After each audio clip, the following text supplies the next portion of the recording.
Hey guys, tonight we're crawling under the covers with kings, literally.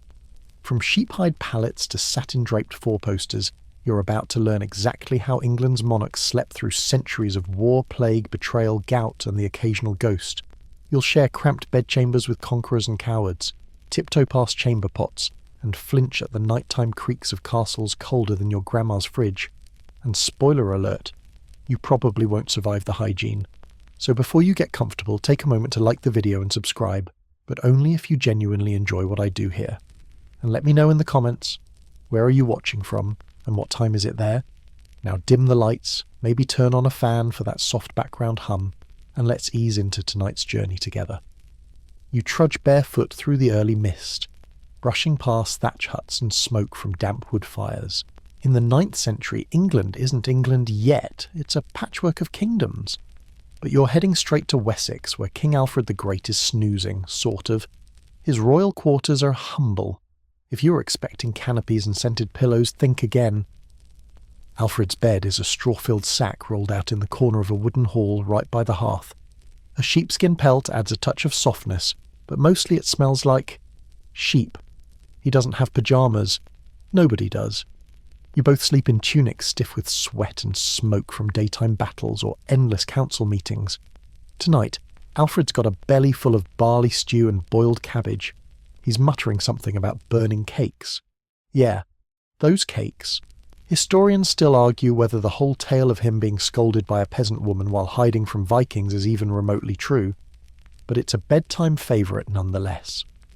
The fire crackles, throwing shadows on the timber beams overhead. Alfred keeps one eye open. You'd think being a king means resting easy, but this guy's fighting Norse invasions weekly. He probably hasn't had a full REM cycle since Easter. Sleep comes in segments. It's not like today, where you conk out for 8 hours and maybe dream about cheese. No, medieval people often practice segmented sleep. A first sleep from dusk until midnight, a wakeful period for prayer, or, checking no one's stealing your pigs, then a second sleep until dawn. You lie awake beside Alfred during the watch, listening to his wheezing breath and the whistle of wind outside the hall. Somewhere in the dark, wolves are howling. It's not ominous, it's background noise. A servant nearby is softly snoring on the floor. There's no privacy here. Kings didn't sleep alone. Pages, guards, priests, they're all packed into the great hall like sardines in linen. You try not to breathe too deeply, since hygiene wasn't exactly a national priority in 871. The air is thick with wood smoke, sweat, and the occasional whiff of unwashed feet. But Alfred, he's used to it. This is a man who reads Latin texts by candlelight, even when his eyes ache. He believes sleep is secondary to duty. Sometimes he'll wake midnight to pen a new law or consult a priest. One time, he supposedly kept wax candles marked with hours so he could wake precisely on time. Medieval time management, before the iPhone ruined everything. You stir as Alfred rolls over, pulling his woolen blanket tighter. Outside, the Viking threat simmers in the distance, but for now, the night is still. You listen to the faint crackling of the fire and the occasional cough from the next pallet over. You wonder if he ever dreams of peace. A flea bites your ankle. You slap it, then feel 2 more jump onto your sleeve. Yes, fleas and lice, and probably a rat or 3 scurrying under the floorboards. That's just how it goes. Even the king can't escape the pests, not yet anyway. The stone churches nearby have no glass in the windows, only wooden shutters. The cold leaks in like a fog, seeping into your bones. You curl tighter against your scratchy wool blanket. If you're lucky, Alfred might order a new fur cover next winter, assuming the treasury isn't drained, feeding the feared. Suddenly a rooster crows. You didn't know roosters crow before dawn. Neither did Alfred. But here he is, yawning, scratching his beard and reaching for his boots. That segmented sleep didn't last long. He has a war council in an hour and has to rememorize half the book of Psalms before breakfast. You blink blearily, half expecting someone to bring him a mug of coffee, but wrong century. Instead, a boy hands him cold water to splash on his face. He grunts, pats you on the shoulder like you're a fellow warrior, and heads off to face the kingdom.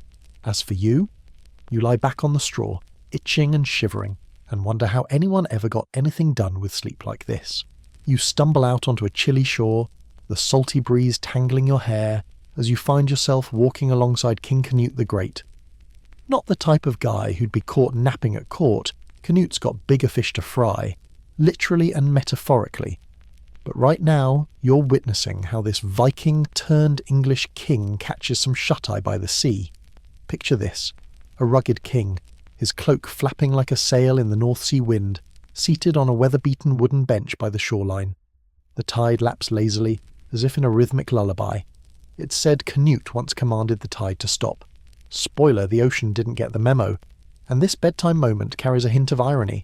Even kings can't boss around sleep or waves. The king's night quarters aren't your typical royal bedchamber with embroidered tapestries and gold-fringed pillows. Nope. Instead, Canute's lodging is a simple hall near the coast, with plank floors that creak under your boots. The smell of brine mixes with burning peat from the hearth. You eye his mattress, a bundle of straw stuffed in a linen sack laid over rough boards. Not exactly a Tempur-pedic experience, but it's kingly enough in its own rugged way. Canute's sleep routine? Well, historians still argue whether Viking kings preferred to sleep near water for the calming sound, or to guard against surprise attacks. Your guess is as good as theirs. But here, the steady ocean hum seems to seep into his dreams, maybe mingling with memories of battles on the fjords or hunting seals. While you both settle in, you notice a peculiar habit. The king insists on having a nightcap. Not your usual chamomile tea, but a strong mug of mead sweetened with honey. It's meant to help with the chill and maybe dull the edge of looming invasions. You take a cautious sip. The sweetness masks the fire burn. Definitely an acquired taste. Now, if you think all kings slept peacefully by candlelight, think again. Canute's nights were punctuated by the demands of leadership, even in sleep. It's said he often woke to scribble orders or wake his guards for patrols, multitasking before it was trendy. And in true Viking fashion, his chambers had no curtains. Privacy was overrated when you had a kingdom to protect. But sleep wasn't always so noble. There's a quirky tale that Canute, despite his royal title, sometimes caught Z's sitting upright in his boat drifting near the shore.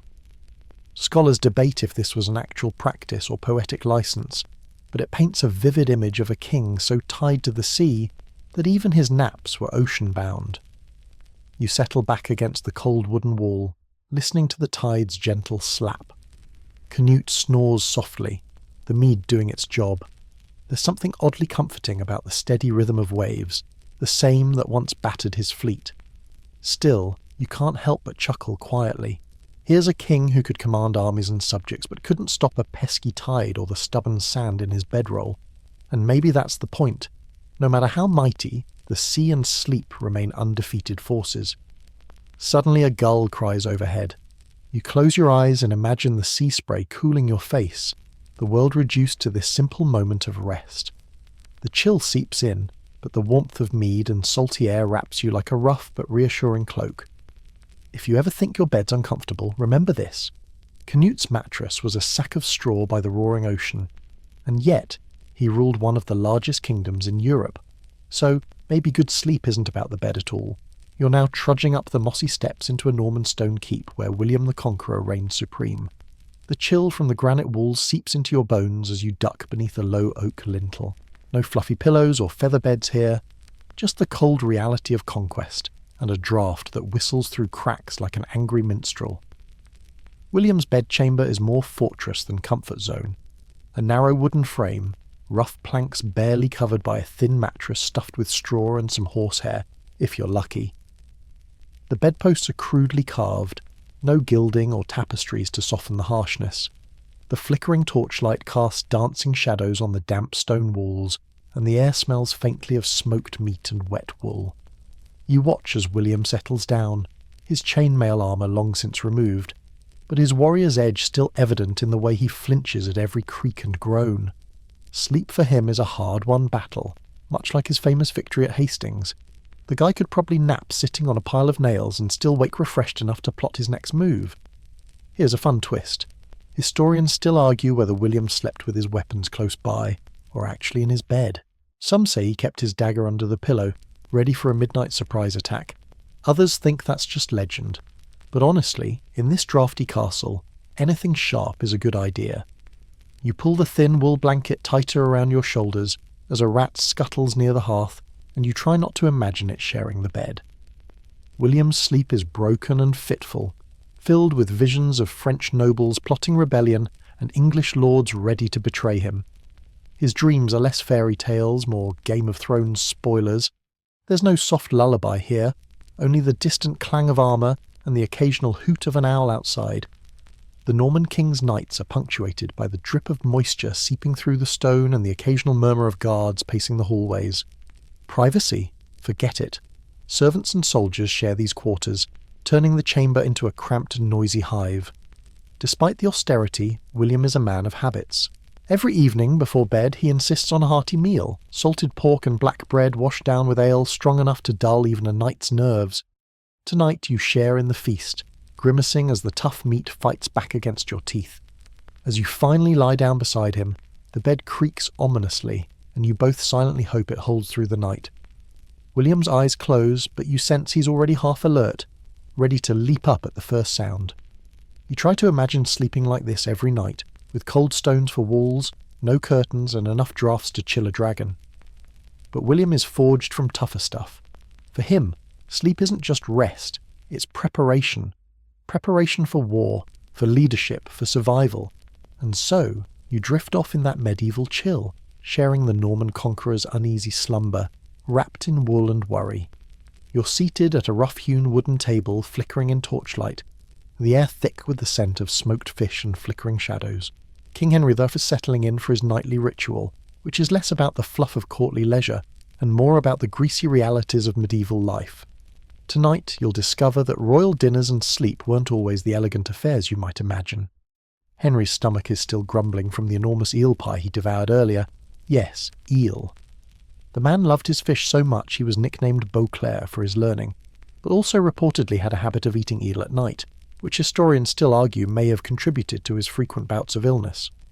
You can almost smell the oily glaze on the crust, mixed with hints of spices that are just fancy enough to make you wince, but not quite refined enough to call gourmet. His sleeping quarters aren't a plush sanctuary. Instead, it's a low-ceilinged chamber with a heavy wooden bed frame, piled with straw mattresses and a thick woolen coverlet that does little to keep out the damp chill. The bed's drapes are threadbare, barely hiding the peeling plaster walls. But Henry doesn't care much for comfort. He's far more interested in what's on his mind and what's in his belly. After supper, Henry often indulges in a nightcap of hot ale mixed with herbs, supposedly to aid digestion. You take a tentative sip and wonder how anyone can drink something so bitter right before trying to sleep. But the king swears by it. Maybe it's placebo, or maybe it's medieval medicine at work. Interestingly, Henry's sleep was reportedly punctuated by vivid nightmares. A fringe theory suggests he may have suffered from sleep apnea or some other condition, explaining why he was known to rise suddenly in the night. Some scholars debate whether these symptoms were physical or just stress-induced, but either way, his rest was never peaceful.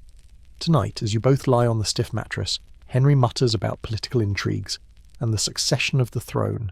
His dreams are haunted by visions of rival nobles and whispered betrayals, shadows that creep into his waking hours.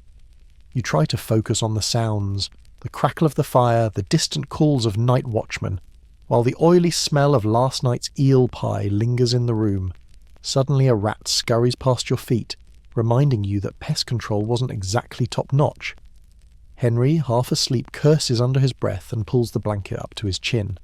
You shiver, wondering how anyone could get restful sleep surrounded by such chaos. As you drift into a light doze, you recall that medieval beds were not just for sleeping. They were for everything from meetings to meals, and sometimes even childbirth. The idea of a private, restful sanctuary is a modern luxury. For Henry, the bed was both throne and battlefield, comfort and torment. So as you close your eyes beside Henry Thammer, you can almost feel the oily residue of his eel pie, and the heavy weight of kingship pressing down like the woolen blankets, warm but a bit suffocating. Sleep may come, but it's never quite the escape you might hope for. You're lying in the dimly lit chamber beside King John. Yes, that John. The one history remembers more for losing lands and signing a certain pesky Magna Carta than for peaceful nights. As you settle onto a straw mattress topped with a scratchy wool blanket, you realise sleep for this monarch might be more about survival than rest. John's nights are restless. His royal bed sits beneath heavy tapestries meant to keep out draughts, but also to muffle the sounds of his muttering. He's famous for pacing his chamber, muttering royal regrets and perhaps curses. Some say he whispered to ghosts, though whether that was a sign of paranoia or just an eccentric habit remains a topic historians still debate. Either way, there's a haunted quality to his midnight hours. The chamber smells of damp stone and old parchment, like a library that's been left too long unopened. You notice a cold draught slipping beneath the heavy oak door. John's fears of rebellion and betrayal aren't just political, they keep him awake. You try not to wrinkle your nose as the scent of yesterday's feast, a mix of salted meat and unwashed bodies, mingles with the faint whiff of chamber pots nearby. Hygiene was not a king's priority. He had bigger worries. Interestingly, John was rumoured to have a penchant for sleeping with a small dagger tucked under his pillow, a precaution against assassins, or perhaps just a nervous habit. Some scholars argue that such bedside weapons were common among medieval rulers, a quirky blend of paranoia and practicality. Tonight, as you both lie awake, you overhear him grumble about lost French territories and the endless disputes with his barons. His rest is fractured by nightmares of defeat and treachery, as if the bed itself absorbed the kingdom's turmoil. Suddenly a rat scurries across the floor and you both flinch. Sleep here is less a balm and more a battleground. You think about the great halls and lavish feasts you've heard about. None of that seems to touch the lonely nights spent here in this cold stone chamber. Despite it all, John manages to find moments of dozing, sometimes clutching a small wooden cross or muttering prayers. His faith may have been his last refuge amid political storms and personal failures. As you finally close your eyes, the muffled sounds of distant guards and the occasional clang of armour remind you that even kings who lose their kingdoms must keep watch, if only over their own restless minds. And so, you drift off, not to dreams of grandeur, but to a sleep tinged with regret and the heavy weight of history. You're wrapped in an embroidered woolen cloak, nestled beside King Edward III as the fire crackles low in his vast chamber. War drums echo faintly in the distance, a steady reminder that this king's nights are never far from battlefields or royal duties. The year is 1346, and Edward's sleep is as embroiled in conflict as his reign. Edward's bed is a monumental affair, heavy oak posts carved with heraldic symbols, draped with rich tapestries dyed in deep blues and reds. But beneath the regal finery lies a simple truth. The mattress is stuffed with straw and horsehair, not much softer than the roughest castle floorboards. You pull the thick wool blanket closer, feeling the chill of the stone beneath. The king's nightly routine is a delicate balance between prayer, planning, and restless sleep. Before lying down, Edward kneels in a corner, whispering prayers for victory and safety. These whispered hopes hang in the cold air, mingling with the scent of burning tallow candles.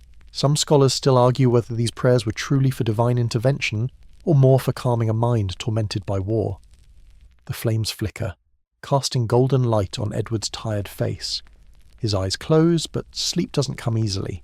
His dreams are haunted by visions of the battlefield, the clashing of swords, the cries of men, and the ever-looming threat of death. You wonder if any king has ever truly escaped the shadow of war, even in sleep. Tonight, you share the bed, tucked beneath the same heavy blanket. Edward murmurs about France, his ambition, and the mounting costs of war. You notice the fine embroidery on his garments, but also the weary slump in his shoulders. It's a man stretched thin, caught between glory and exhaustion. Here's a quirky tidbit. Edward was rumoured to carry a lucky charm beneath his pillow, a small piece of cloth said to bring protection.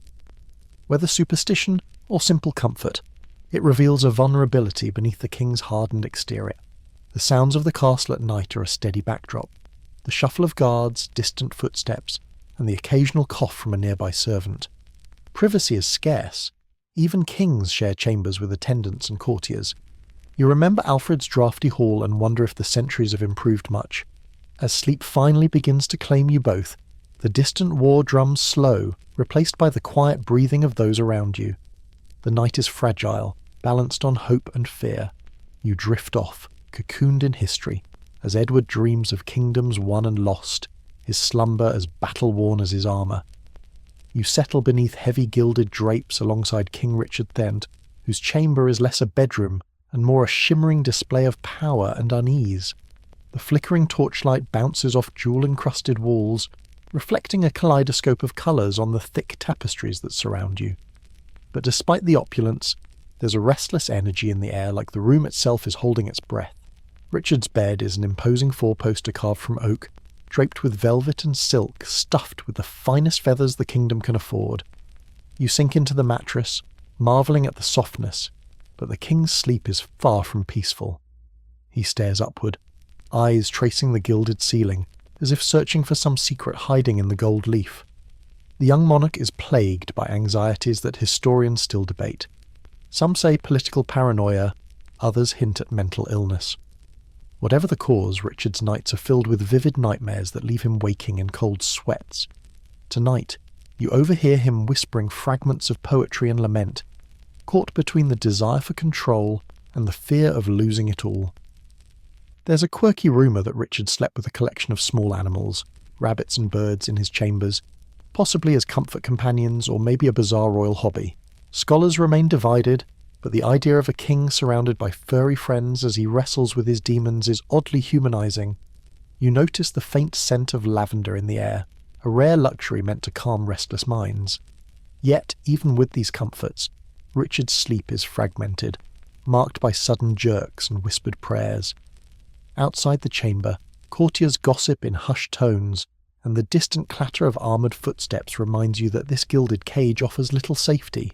The king's grip on power is slipping, and it seems to tighten its hold on his dreams. You recall the tale of a certain crocodile dung sunscreen from a faraway time. Medieval kings might have been rugged, but Richard's fragility is something else entirely. His sleep is less a refuge and more a battleground of mind and heart.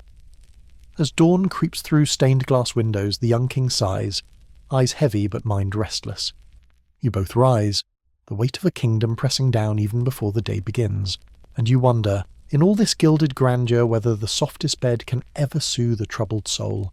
You kneel quietly on the cold stone floor beside Henry V as he bows his head in prayer before the simple straw pallet that serves as his bed. The room is austere, no gilded trappings, no velvet drapes, just bare walls and the faint scent of burning tallow. Henry's piety fills the space. Every night before sleep he folds his hands and murmurs prayers for strength and protection, especially before battles. This is not a king who sees sleep as mere rest. It's a sacred ritual, a pause to gather courage for the war ahead. His prayers often last so long you worry he might nod off mid-amen, but Henry's discipline keeps him upright, a soldier even in quiet moments. Historians still argue whether this intense nightly devotion was sincere faith or a coping mechanism for the immense pressures he faced. You lie down beside him on the rough straw mattress, the thin woolen blanket barely keeping out the damp cold. The bed is simple but practical, a sharp contrast to the embroidered silks you saw in Richard's chambers. Henry's priorities are clear. He's preparing not for comfort, but for conquest. There's a quirky story that Henry would sometimes take a cold bath before bed to steel himself against fatigue. You shudder imagining this and decide a lukewarm wash is more your speed. Maybe that's why he was able to rally his troops at Agincourt, fighting on despite overwhelming odds. The silence of the room is punctuated only by the king's whispered prayers and the occasional creak of the wooden floorboards. You realise that for Henry, sleep is not a luxury. It's a brief moment stolen from a world filled with duty, danger, and expectation. Outside, distant horns herald the next day's campaign. You feel the tension thick in the air, a reminder that even kings need courage to close their eyes. As you both settle under the rough blanket, you notice the faint scent of burning rosemary, believed to ward off evil spirits and bad dreams. Henry's breathing slows, steady and calm. You wonder if his prayers carry him safely through the night, or if his dreams are haunted by the clash of swords and the faces of fallen comrades. You drift off beside a king who finds his strength not in sumptuous beds, but in faith, resolve, and the cold discipline of a soldier's rest. You lie awake beside Henry VII, the first Tudor king, whose sleep is a cautious affair shadowed by the scars of war and the paranoia of a usurper.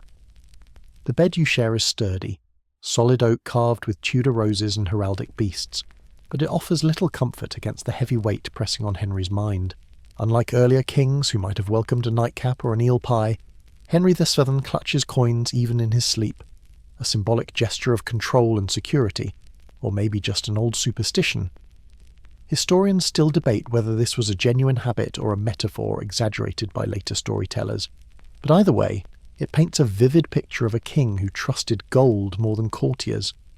The chamber is dimly lit by beeswax candles, their soft glow revealing heavy velvet curtains pulled tightly shut. Henry insisted on sealing his room against assassins and spies. His fear of betrayal ran as deep as his ambition. You can practically feel the paranoia thickening the air. Interestingly, Henry's bedtime routine included a nightly inspection of the room and his guards, a ritual to reassure himself that no threats lurked in the shadows.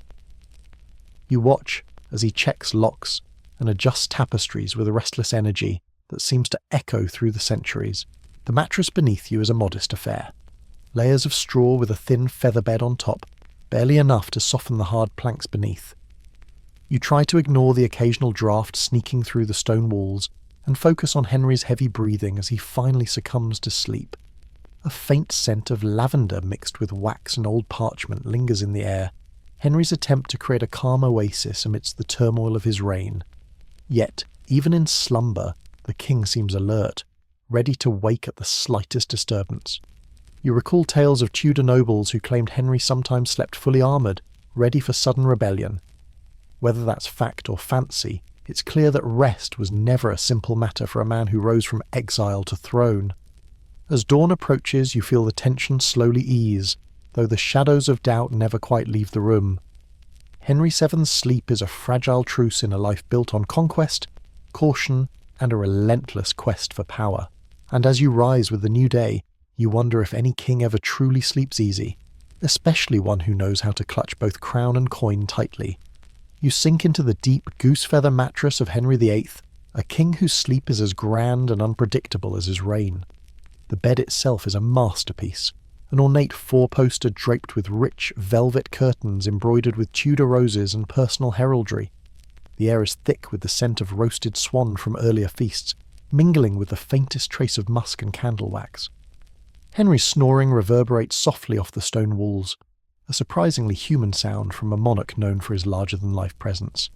You pull a goose-feather pillow closer, trying to block out the noise, but it's oddly comforting, like the bear-sized king himself is there, grunting contentedly beside you. The king's nightly routine was as extravagant as his court. He was said to sleep in different chambers each night, partly for security and partly because his many marriages created a logistical nightmare for palace staff.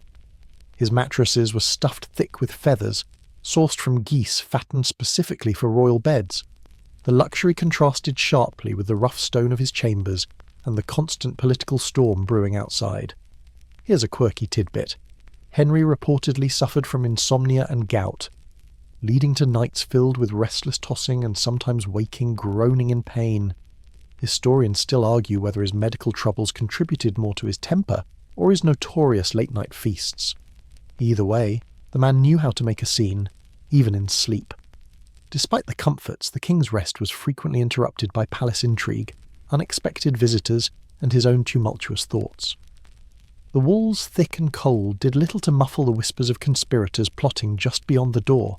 You hear the faint rustle of servants preparing the king's nighttime potion, often a mix of herbs and wine, believed to soothe aches and invite sleep.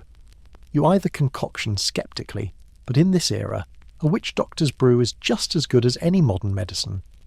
As you finally settle in, the bed creaks under Henry's weight, and you imagine the sheer force of personality packed into those covers.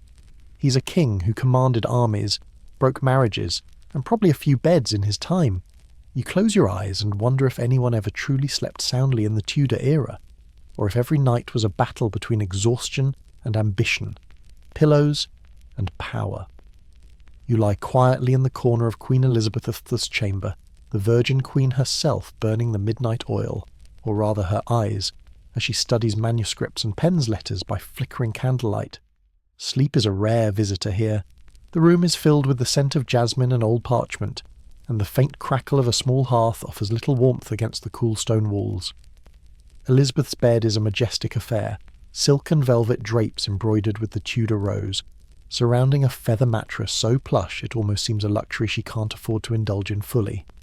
She's famously known for sleeping little, if at all, especially in the years of her reign when political intrigues and courtly rivalries never ceased.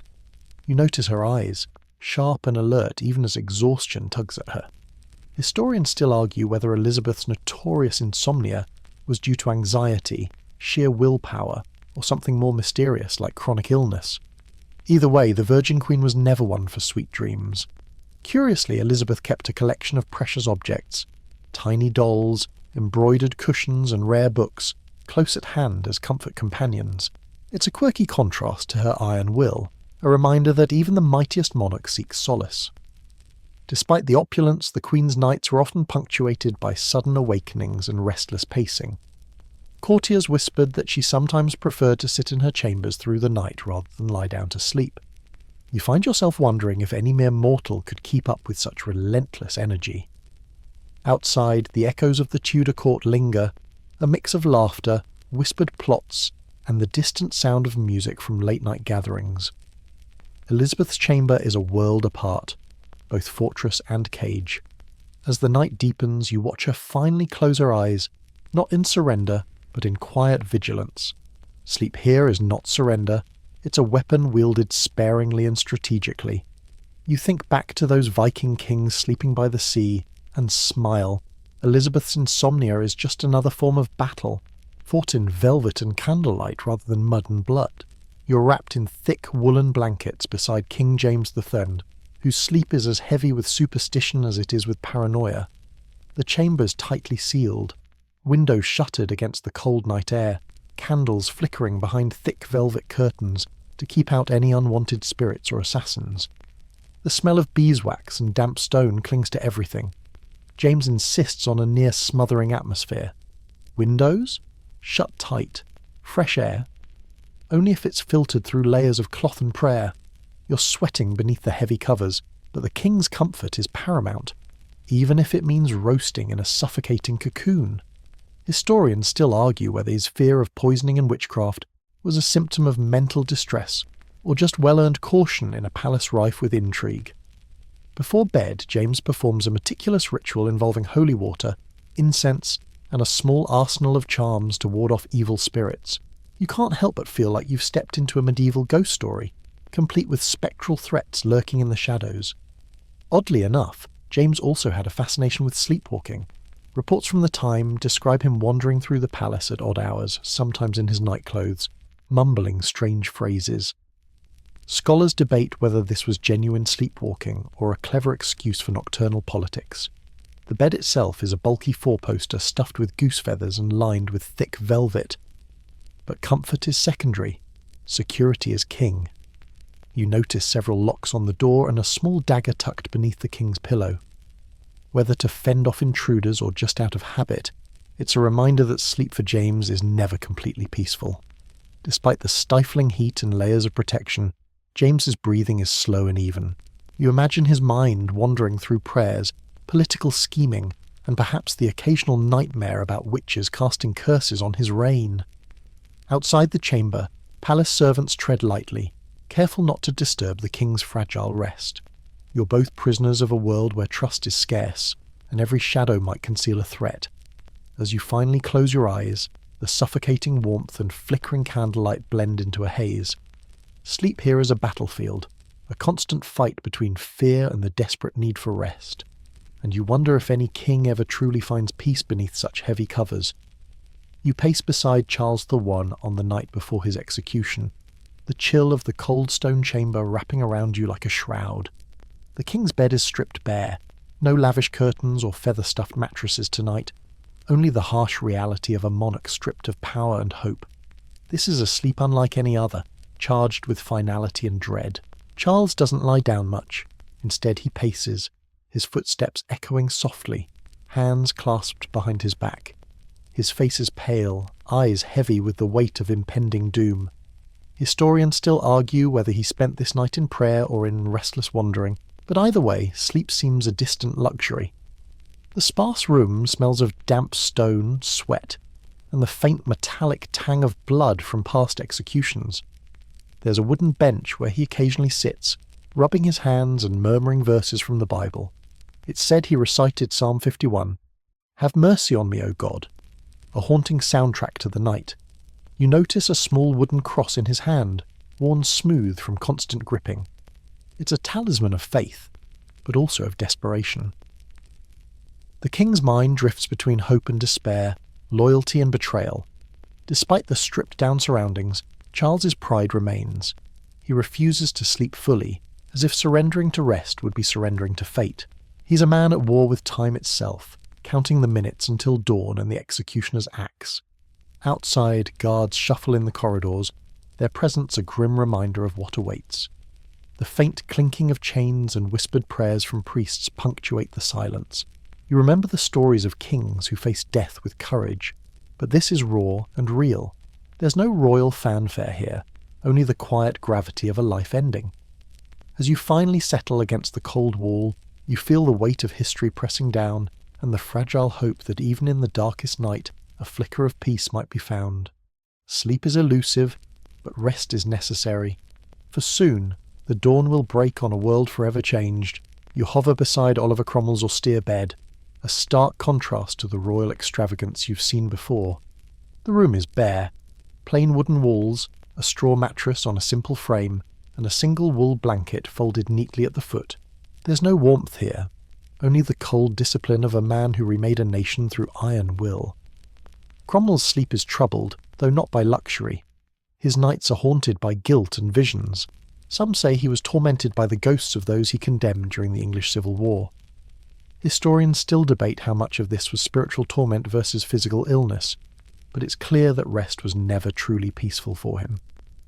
The air smells faintly of herbs, sage and rosemary, burned to cleanse the room of evil spirits and disease. Cromwell believed in the power of such rituals, a blend of faith and superstition common even among Puritans.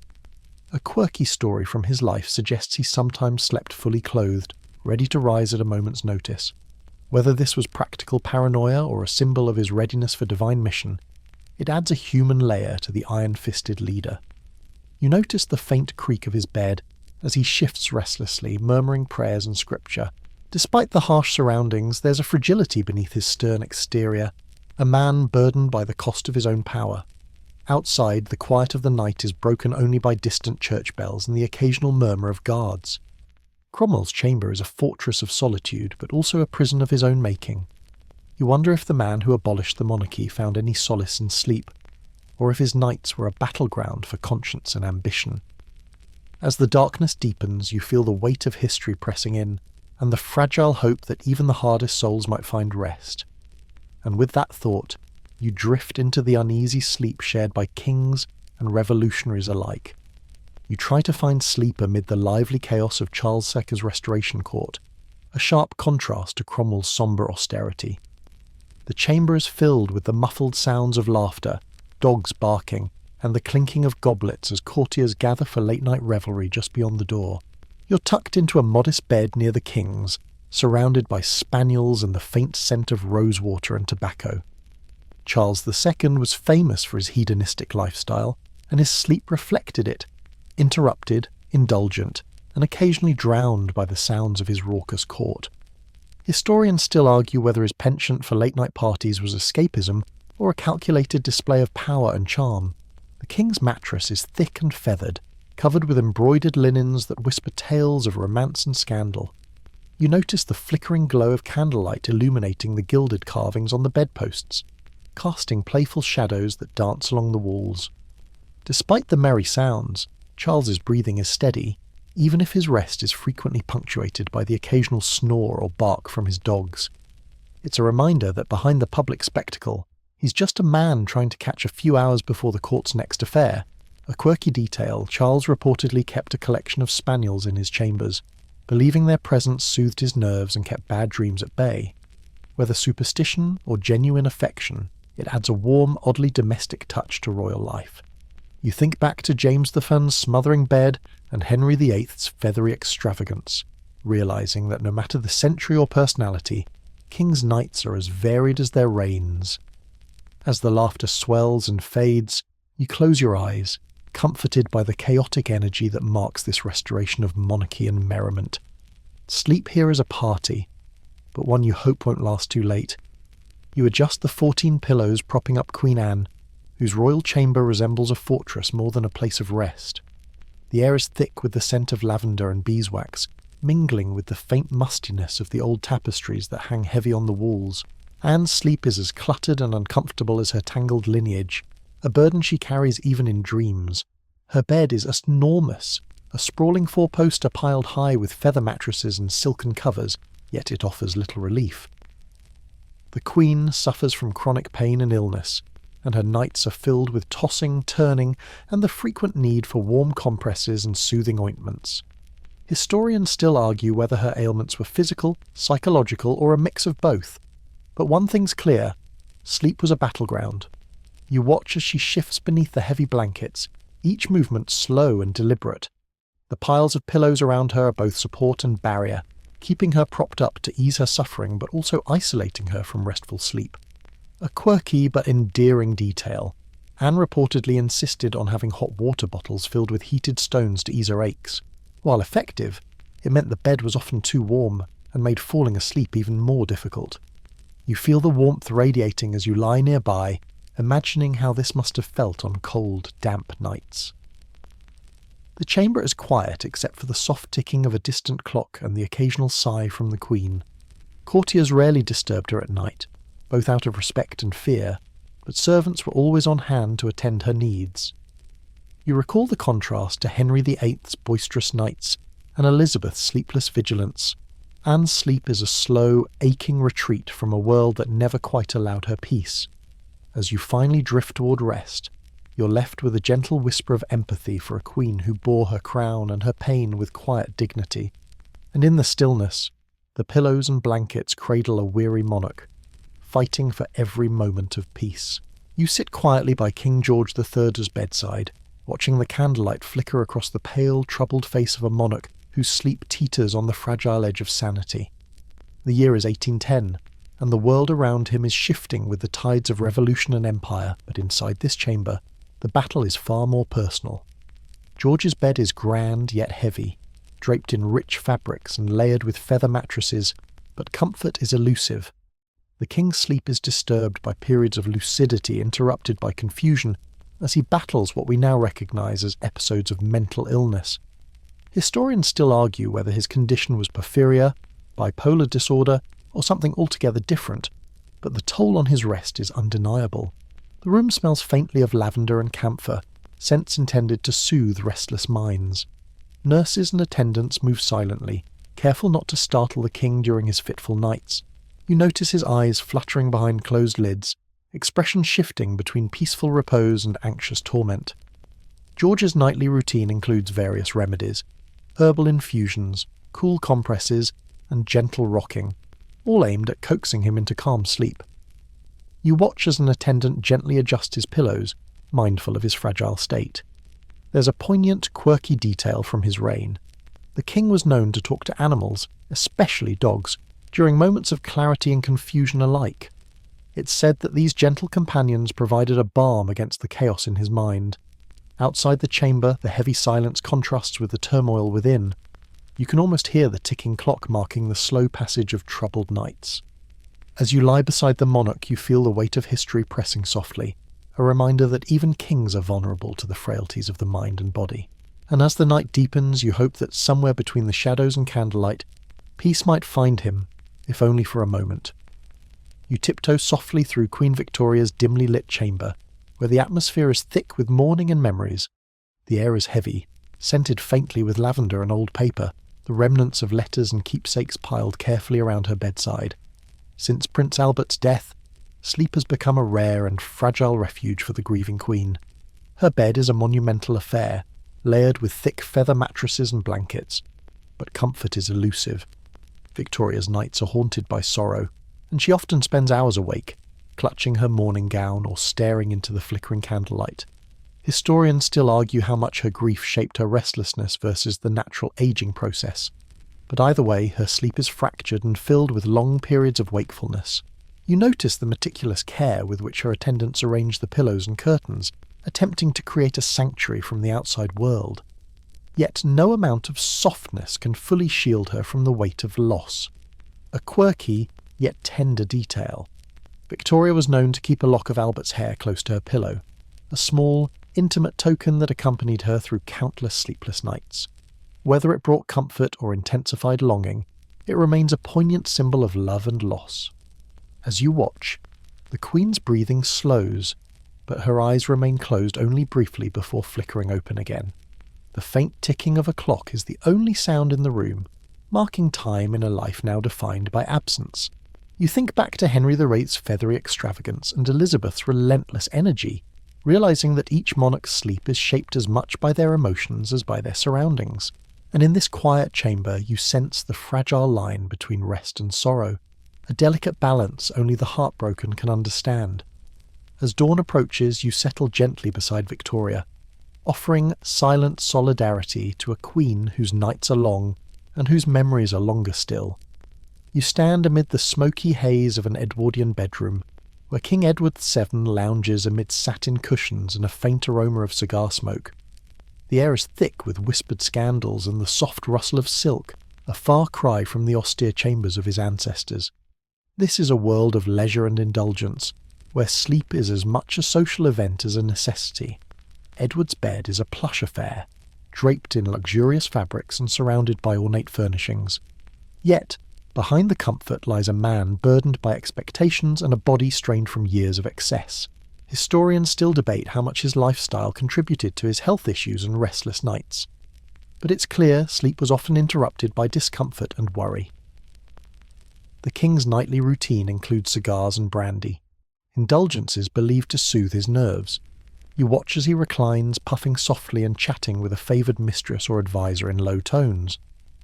The bed creaks under his weight, a reminder of the physical toll his pleasures have taken. There's a quirky anecdote that Edward kept a collection of exotic pets in his chambers, monkeys, birds and dogs, that added to the lively, if chaotic, atmosphere. Whether for companionship or distraction, they seem to mirror the king's larger-than-life personality. Outside the bedroom, the Edwardian era hums with technological progress and social change. Yet inside, the rhythms of courtly life maintain an almost timeless quality. As you drift to sleep amidst the scents of tobacco and perfume, you ponder the contrast between the heavy burdens of monarchy and the fleeting joys that fill these royal nights.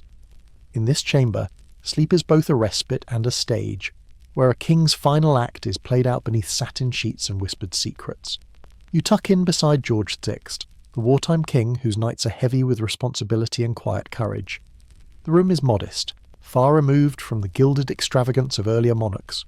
The bed is practical, with firm mattresses and thick blankets, designed to provide as much comfort as possible amid the austerity of war. George's sleep is punctuated by the distant sounds of air raids and the low hum of wartime machinery. Historians still argue whether the stress of the Blitz and his own health issues contributed more to his restless nights, but the toll is clear. He often wakes with a start, alert and ready, embodying the stoicism expected of a king leading a nation through its darkest hours. You notice the simple bedside table with a worn Bible and a glass of water, symbols of faith and endurance. The king's nightly routine is understated but disciplined, reflecting his steadfast character. Later, you find yourself beside Charles III, in a bedroom blending tradition with modernity. His mattress is memory foam, a far cry from straw and feathers, but the weight of history still rests on his shoulders. The quiet hum of the city outside contrasts with the calm inside, where the king contemplates the future of the monarchy. The juxtaposition of wartime austerity and contemporary comfort highlights the evolution of royal sleep. From survival to symbolism, sleep remains a precious, guarded moment, even for those draped in crowns and history. As you both settle under soft covers, you reflect on the journey through centuries of slumber, rough and regal, restless and restful. Sleep, after all, is the great equalizer. And now, as your eyelids grow heavy, imagine yourself enveloped in the softest blankets, cradled by time itself. Rest easy, knowing that even kings with all their burdens found moments of peace beneath the night sky.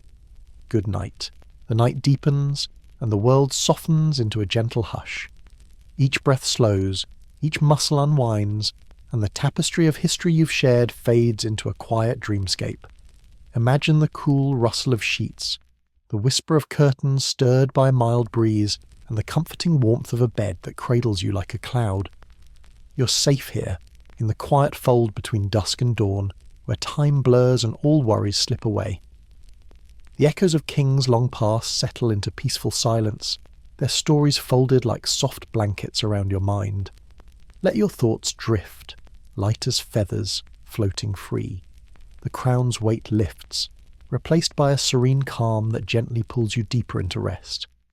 As you close your eyes, remember, every king once lay down just as you have now, surrendering to the night's quiet embrace. Sleep well, dear friend, and may your dreams be as rich and restful as the history you've travelled tonight. Good night, and sweet dreams, and sweet dreams, and sweet dreams, and sweet dreams, and sweet dreams, and sweet dreams.